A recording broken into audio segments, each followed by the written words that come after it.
Tea media ప్రేక్షకులకు స్వాగతం, సుస్వాగతం.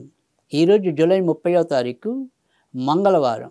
ఈరోజు దినఫలాల కార్యక్రమంలో మరి దశమి మధ్యాహ్నం 4:44 వరకు, తదనంతరం ఏకాదశి. ఇక నక్షత్రంలోకి వచ్చేప్పటికీ కృత్తికా నక్షత్రం 10:24 వరకు ఉంటుంది. తదనంతరం రోహిణి నక్షత్రం అనేది ఉంటుంది. సో మంగళవారంతో కలిసిన కృత్తికా నక్షత్రం సుబ్రహ్మణ్య స్వామి ఆరాధనకు విశేష శుభం కనుక 10:24 ఏదైనా సరే సుబ్రహ్మణ్య క్షేత్రాల సందర్శన, సుబ్రహ్మణ్య స్వామికి పూజ, సుబ్రహ్మణ్య స్వామికి అభిషేకం అందరికీ కూడా మంచి ఫలితాలు ఇస్తాయంటలో ఎటువంటి సందేహం లేదు. ఇప్పుడు ద్వాదశ రాశుల యొక్క ఫలితాల్లో ముందుగా మేషరాశి ఫలితాల గురించి తెలుసుకుందాం. మేషరాశి వారికి అయితే కనుక ఈరోజు వారు చేపట్టిన ఏ పనులు అయినప్పటికీ కూడా సగం మంచి సగం చెడు ఎదురవటం అనేది అయితే ఉంటుంది. ముఖ్యమైన ఏదైనా సరే పెద్ద పనులు ఏదైనా చేయాలనుకుంటే సాధ్యమైనంత వరకు కూడా మధ్యాహ్నం 4 గంటల లోపు చేసుకోవడం అనేది ఉత్తమం. 4 గంటలు దాటినప్పటి నుంచి క్రమంగా కొంత ప్రతికూల వాతావరణం కానీ ప్రతికూల పరిస్థితులు కానీ ఎదురయ్యే అవకాశాలు లేకపోలేదు. ఇక వృత్తి ఉద్యోగాల్లో చెప్పుకోదగిన చెడు పరిస్థితులు అయితే కనిపించడం లేదు. ఆరోగ్య విషయంలో తలకు సంబంధించిన కానీ కంటికి సంబంధించిన కానీ కొంతవరకు ఇబ్బంది పెట్టచ్చు. ఈరోజు సాధ్యమైనంత వరకు కూడా వినాయకుడికి సంబంధించిన పూజలు చేసుకోవటం ఉచితం. వృషభ రాశి వారికి అయితే కనుక ఈరోజు కూడా ఖర్చులు అధికంగా ఉండే నేపథ్యమే ఎక్కువగా కనిపిస్తోంది. మనం తప్పులను ఏదైతే మనం ఈ ఖర్చుల నుంచి తప్పించుకుందాం అనుకుని ఎంత ప్రయత్నాలు చేసినప్పుడు కూడా అవి పదే వెంటపడి మరి ఖర్చు పెట్టించడం అనేది కూడా అలవాటుగా మారిపోయే అవకాశాలు అయితే లేకపోలేదు. ఇక ఉద్యోగ విషయాల్లో మాత్రం కొంతవరకు గందరగోళ పరిస్థితి ఏర్పడటం, లేదా ఒక్కోసారి సడన్గా ప్రయాణాలు చేయవలసిన అవసరం రావటం, లేదా కొంతమందికి ఆకస్మిక మార్పులు ఇలాంటివి కూడా సంభవం కావచ్చు. ఈరోజు సాధ్యమైనంత వరకు కూడా వీరు లక్ష్మీదేవికి సంబంధించిన పూజలు చేసుకోవడం అనేది ఉత్తమం. మిథున రాశి వారికి అయితే కనుక ఈరోజు మానసికంగా శారీరకంగా కొంత ఊరట లభించే పరిస్థితులు అయితే కనిపిస్తున్నాయి. ముఖ్యంగా లాభంలో చంద్రుడి యొక్క సంచారం, తర్వాత మరి ధనస్థానంలో మిగతా గ్రహాల యొక్క కూటమి ఏదైనప్పటికీ కూడా అధిక శాతం అయితే కనుక ధనం రావటం అనేది ఎక్కువ ఉన్నప్పటికీ కూడా ఖర్చులు కూడా అలానే ఉంటాయి. కానీ ఖర్చులు కొంతవరకు వీరి యొక్క సౌకర్యాలను మెరుగుపరచడానికి ఉపయోగపడటం అనేది అయితే ఉంటుంది. ఇక సంతానపరంగా ఏవైనా సరే శుభవార్తలు వినే అవకాశాలు కూడా లేకపోలేదు. ఇక ఆరోగ్య విషయంలో మాత్రం స్వల్పంగా మార్పులు అయితే ఉంటాయి. కానీ మరీ చెప్పుకోదగిన చెడు పరిస్థితులు అయితే ఈరోజు అయితే కనిపించడం లేదు. ఈరోజు సాధ్యమైనంత వరకు కూడా వినాయకుడికి సంబంధించిన పూజలు చేసుకోవడం అనేది ఉత్తమం. కర్కాటక రాశి వారికి అయితే కనుక ఈరోజు ఆర్థిక లావాదేవీల్లో కొంతవరకు జాగ్రత్తగా ఉండవలసిన అవసరం అయితే కనిపిస్తోంది. వ్యాపారస్తులు అయితే కనుక వ్యాపారాల్లో కొంతవరకు హెచ్చుతగ్గులు ఎదుర్కొనే పరిస్థితులు కూడా లేకపోలేదు. ఇటు శారీరకంగా మానసికంగా కొంతవరకు ఇబ్బంది పడటం అనేది కూడా ఉంది. ఇక ఇంట్లో సంతానపరంగా అయితేనేమి, లేదా పెద్దవారి ఆరోగ్యపరంగా అయితేనేమి ఏవో రకమైన కొంత చింతన కూడా పెరిగే అవకాశాలు లేకపోలేదు. ఈరోజు సాధ్యమైనంత వరకు కూడా వీరు సుబ్రహ్మణ్య స్వామికి సంబంధించిన పూజలు చేసుకోవడం అనేది ఉత్తమం.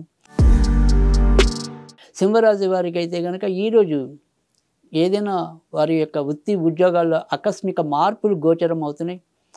అలాగే ఏదైనా సరే తలవంతలుంపుగా కొత్త ప్రాజెక్టులు పట్టవలసిన పరిస్థితులు కూడా ఉండవచ్చు. ఇంకా నాన్న వైపు నుంచి రావాల్సినవి ఏమైనా ఉంటే కనుక అవి సకాలంలో రాలేకపోవచ్చు. ఇక గౌరవ మర్యాదలకైతే ఎలాంటి లోటు ఉండదు. ఇంట్లో ఈగల మోత, బయట పల్లకిల మోత అన్నట్టుగా బయట మాత్రం వీరిని కొంతవరకు ఆదరించడం, తనవారు అనుకుని ఆదరించడం అనేది కూడా కనిపిస్తుంది. ఈరోజు వీరికి సాధ్యమైనంత వరకు కూడా నరసింహస్వామికి సంబంధించిన పూజలు చేసుకోవడం అనేది ఉత్తమం. కన్యారాశి వారికి అయితే కనుక ఈరోజు చాలా మంచి ఫలితాలు అయితే ఎక్కువగా కనిపిస్తాయి. ముఖ్యంగా బాగా స్థానాల్లోకి వచ్చేప్పటికీ వివిధ గ్రహాల కూటమి ముఖ్యంగా సాయంకాలం తర్వాత నుంచి మరిన్ని మంచి ఫలితాలు వచ్చే పరిస్థితులు కూడా కనిపిస్తున్నాయి. ఇన్నాళ్ళు ఏదైతే అవటం లేదని బాధపడుతున్నారో అది అయ్యే విధంగా ముందుకెళ్ళిపోయే పరిస్థితులు కూడా ఎక్కువగా కనిపిస్తున్నాయి. ఇక ఆరోగ్య విషయంలో మాత్రం ఈరోజు కూడా కొద్దిగా జాగ్రత్తగా ఉండండి. ఈరోజు సుబ్రహ్మణ్య స్వామికి సంబంధించిన పూజలు చేసుకోండి. తులారాశి వారికి అయితే కనుక ఈరోజు వారు పనుల్లో కొంత ఇబ్బందులు ఎదుర్కోవటం, ప్రతికూల వాతావరణాలను పొంచి చూడటం అనేది అయితే ఉంటుంది. ఈ డబ్బు విషయాల్లో అయితేనేమి, తర్వాత వ్యాపార విషయాల్లో ఉన్న వాళ్ళకైతే వ్యాపార విషయాలు కానీ అందులో ఏదో రకమైన కొంతవరకు తప్పటడుగులు పడే అవకాశాలు కూడా కనిపిస్తున్నాయి. కనుక ఏదైనా సరే ఒక పని చేయాలనుకున్నప్పుడు కూలంకుషంగా ఈరోజు ఆలోచించి ఇంటి సభ్యులతో చర్చించి నిర్ణయాలు తీసుకోవటం అనేది అవసరం. ఈరోజు సాధ్యమైనంత వరకు కూడా వీరికి గణపతి ఆరాధన మేలు చేస్తుంది. వృశ్చిక రాశి వారైతే కనుక ఈరోజు ఆర్థికంగా, శారీరకంగా, మానసికంగా కొద్దిగా ఉపశమనం లభించడం అనేది అయితే గత 2 రోజులతో పోలిస్తే ఉంటుంది. ఏదైనప్పటికీ కూడా తలవంతలంపుగా ఆ పని అయిపోవటం అనేది ఎవరో అదృశ్య రూపంలో మనల్ని ఆదుకోవటం అనేది ఈరోజు అనుభవంలోకి రావటం, తద్వారా మానసికంగా కొంత ఉల్లాసం అనుభవించడం అనేది అయితే ఉంటుంది.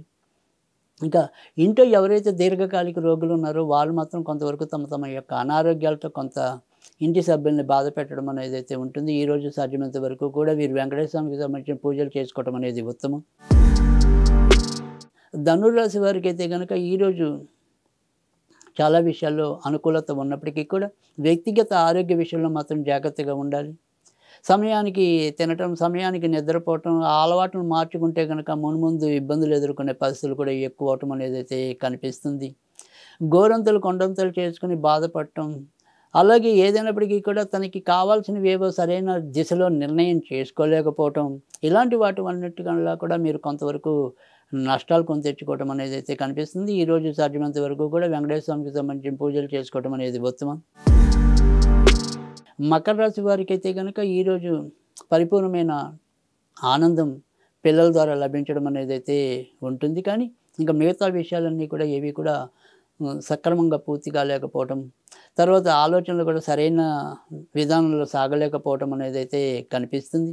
కనుక ఈరోజు సాధ్యమైనంత వరకు ఉన్నవి నడిపించుకుంటూ వెళ్ళిపోవటం మంచిది. కొత్త కొత్త విషయాల మీద మనసును మరల్చుకోవడం అనేది ఈరోజైతే కనుక వాయిదా వేయటం మంచిది. ఇక షేర్ మార్కెట్లు, స్పెక్యులేషన్స్ ఇలాంటి వాటికి కూడా ఈరోజు సాధ్యమైనంత వరకు దూరంగా ఉండండి. కుంభరాశి వారికి అయితే కనుక ఈరోజు వారు చేపట్టే ఏ పన్నప్పటికీ కూడా అక్కడ ఇంటి సభ్యుల యొక్క వ్యతిరేకత ఎక్కువ ఉండటం అనేది కనిపిస్తుంది. ఇక ఇల్లులు కొనటం కానీ, భూములు కొనటం కానీ, లేదా వాటిని అమ్మాలి అనుకునే కార్యక్రమాల్లో కొంతవరకు పురోగతి సాధించడం అనేది అయితే కనిపిస్తుంది. కొత్తగా పెళ్లి కావాల్సిన వాళ్ళకైతే కనుక ఈరోజు ఆ రకంగా కూడా కొంతవరకు అడుగులు ముందుకెళ్లే పరిస్థితులు అయితే కనిపిస్తాయి. కానీ మాటల చివరి నిమిషంలో మాత్రం కొంతవరకు ఇబ్బందులు, ప్రతికూలత రావచ్చు. ఇంకా ఈరోజు సాధ్యమైనంత వరకు కూడా వీరు సుబ్రహ్మణ్య స్వామికి సంబంధించిన పూజలు చేసుకోవటం అనేది ఉత్తమం. మీనరాశి వారైతే కనుక ఈరోజు వారు యొక్క పనులు ఏవైతే ఉంటాయో ఆ పనులన్నింటినీ కూడా చాకచక్యంగా పూర్తి చేసుకోవటం అనేది ఉంటుంది. తలవని తలంపుగా ఎవరో ఒకరు సహాయపడటం, తద్వారా వారి యొక్క సమస్యలకు ఒక మార్గం లభించడం అనేది, అలాగే తోడబుట్టిన వారి వల్ల కూడా ఏదో రకమైన కొంతవరకు ప్రయోజనం కానీ, వారి నుంచి ఏదైనా ఒక ప్రతిఫలం లభించడం కానీ, అది మనసుకి కొంతవరకు బలాన్ని ఇవ్వటం కానీ జరగచ్చు. ఇక ఉత్తర ప్రత్యుత్తర విషయాల్లో మాత్రం ఈరోజు జాగ్రత్తగా ఉండండి. ఇంకా ఈరోజు సాధ్యమైనంత వరకు కూడా వీరు నరసింహస్వామికి సంబంధించిన పూజలు చేసుకోవటం అనేది ఉత్తమం.